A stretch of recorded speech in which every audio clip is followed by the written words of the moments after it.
Então eu convido você a fazer uma breve oração. Ficamos em sinal de reverência.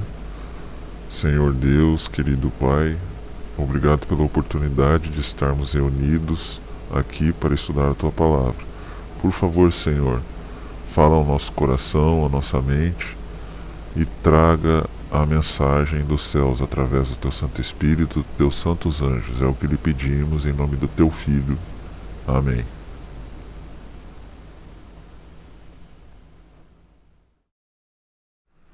Curso Ouvindo a Voz de Deus. Lição 18. Princípio de saúde. Número 1. Que cuidado Deus teve para com o homem recém-criado?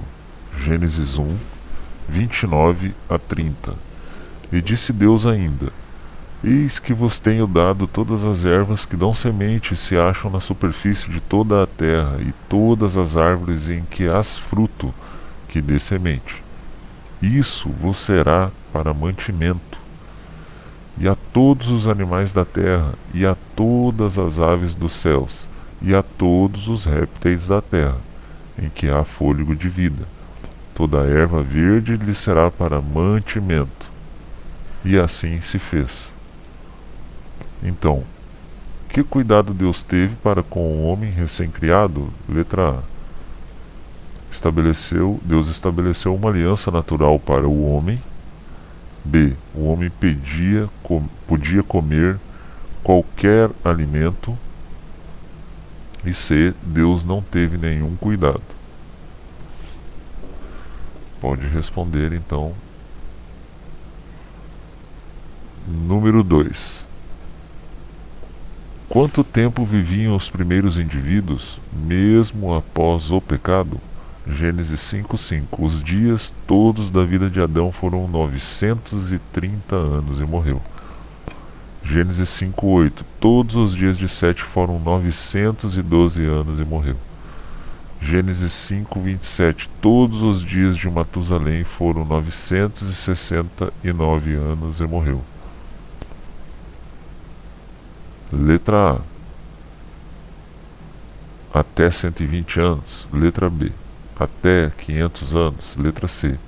Mais de 900 anos. Então, essas são as opções para responder a pergunta 2. Quanto tempo viviam os primeiros indivíduos, mesmo após o pecado? Pode responder. Número 3. Quando Deus permitiu ao homem o uso de alimentação cárnea? Gênesis 9, de 3 a 4. Tudo o que se move e vive ser-vos-á para alimento. Como vos dei a erva verde, tudo vos dou agora. Carne, porém, com sua vida, isto é, com seu sangue, não comereis. Então, quando Deus permitiu ao homem o uso de alimentação cárnea? Letra A. Após a entrada do pecado. Letra B. Na criação. Letra C. Após o dilúvio. Pode responder. Embora aqui esse versículo ele não tenha deixado claro, né, em que momento que ocorreu isso. Gênesis 9, de 3 a 4. Tudo o que se move e vive se vos dá para alimento. Como vos dei a erva verde, tudo vos dou agora. Carne, porém, com a sua vida, isto é, com seu sangue, não comereis. Então, essa instrução aqui, ela foi passada ao homem após o dilúvio, né? Por quê? Porque após o dilúvio, né, choveram 40 dias e 40 noites, né? Então encheu a terra de água e demorou alguns dias ainda para que as águas baixassem. Então, quando as águas baixaram, toda a alimentação, aquela que Deus havia passado ao homem, né, frutas e sementes, elas não tinham mais na terra. Então Deus ele orienta o homem a fazer uso de alguns animais, né? Dentre os animais que que foi orientado ao homem para que pudesse fazer uso, existiam animais limpos e animais imundos. Por que que existia essa distinção? Porque alguns animais limpos, eles eram caracterizados como limpos porque eles só comiam ervas e folhas. Agora outros animais imundos, eles eram caracterizados como imundos porque eles se alimentavam de animais mortos, ou até mesmo, né, matavam alguns animais para comerem a sua carne. Então, os animais limpos eram aqueles herbívoros, e os imundos eram animais que comiam de tudo, até carniça e outros animais. Então existia uma distinção entre animais limpos e imundos, porque quando os animais foram levados até a arca, essa distinção ela já existia, né? Até que Noé foi orientado a colocar sete pares de cada animal na arca, sendo esses 7 pares animais limpos e um par apenas dos animais imundos, né? Por que que foi orientado, que Deus orientou a ser feito assim, desta forma?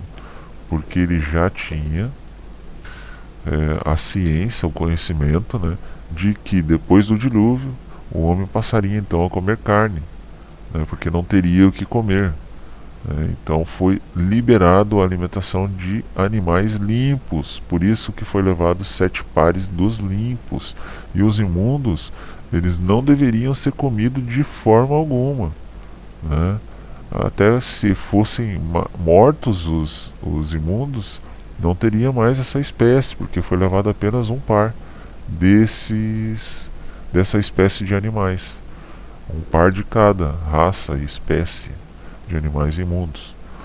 Então esses detalhes são importantes.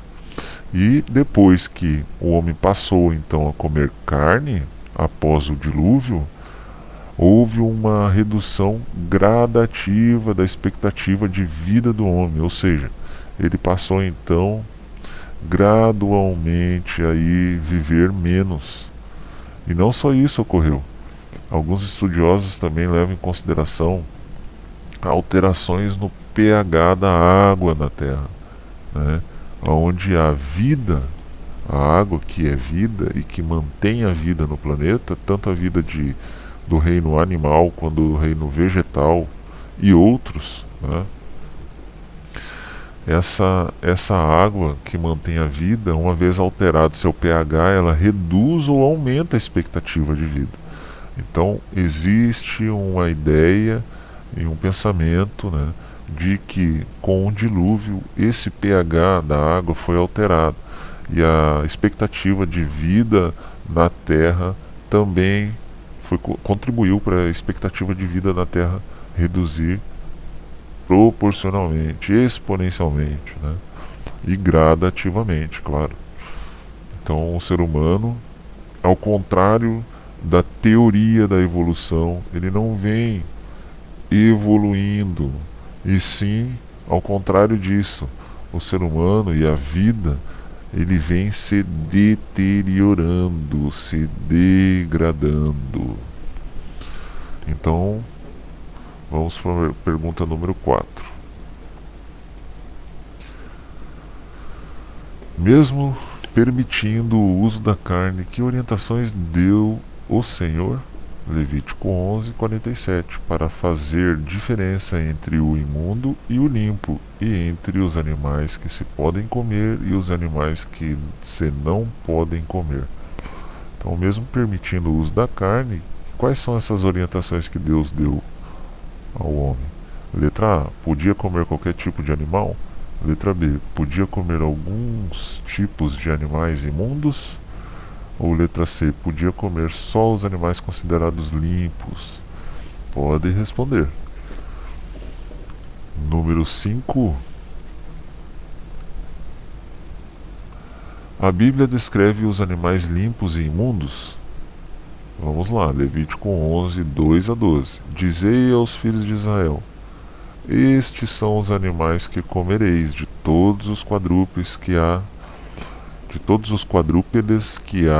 sobre a terra todo o que tem unhas fendidas, e o casco se divide em dois e rumina. Entre os animais, esse comereis. Destes, porém, não comereis: dos que ruminam, ou dos que têm unhas fendidas, o camelo que rumina, mas não tem unha fendida. Este vos será imundo. O arganaz, porque rumina, mas não tem as unhas fendidas. Este vos será imundo. A lebre, porque rumina, mas não tem as unhas fendidas. Esta vos será imunda. Também o porco, porque tem unhas fendidas e o casco fendido, mas não rumina. Este vos será imundo. Da sua carne não comereis, nem tocareis no seu cadáver. Este vos serão imundos. De todos os animais que há nas águas comereis os seguintes: dos que têm barbatanas e escamas, nos mares e nos rios. Esses comereis. Porém, tudo o que não tem barbatana nem escamas, nos mares e nos rios, todos os que enxameiam as águas, e todo ser vivente que há nas águas, estes serão para vós outros abominação. Ser-vos-ão, pois, por abominação. Da sua carne não comereis, e abominareis o seu cadáver. Todo o que nas águas não tem barbatana ou escama será para vós outros abominação. Então, a pergunta é a seguinte: a Bíblia descreve os animais limpos e imundos? Ela descreve. Letra A, sim, detalhadamente. Letra B, sim, mas não as características. Letra C, a Bíblia não as descreve. Podem responder. O melhor plano de alimentação para o homem está em Gênesis 1, 29 e 30. Inclui grãos, frutas, verduras, legumes. Não devemos consumir carnes imundas nem seus derivados, bacon, presunto, salame, mortadela, bem como frutos do mar. Pergunta de número 6. O que a Bíblia fala sobre o uso de bebidas alcoólicas? Provérbios 20, verso 1. O vinho é escarnecedor e a bebida forte é alvoroçadora. Todo aquele que por elas é vencido não é sábio. Provérbios 23, 29 a 35. Para quem são os ais? Para quem os pesares? Para quem as rixas? Para quem as queixas? Para quem as feridas sem causa? E para quem os olhos vermelhos? Para os que se demoram em beber vinho, para os que andam buscando bebida misturada. Não olhes para o vinho quando se mostra vermelho, quando resplandece no copo e escoa suavemente. Pois ao cabo morderá como a cobra e picará como um basilisco. Os teus olhos verão coisas esquisitas e o teu coração falará perversidades. Serás como o que se deita no meio do mar e como o que se deita no alto do mastro e dirás: espancaram-me e não me doeu, bateram-me e não o senti. Quando despertarei, então tornarei a beber. O que a Bíblia fala sobre o uso de bebidas alcoólicas? Letra A, permite moderadamente. B, não permite. E letra C, deixa a nosso critério, aliás.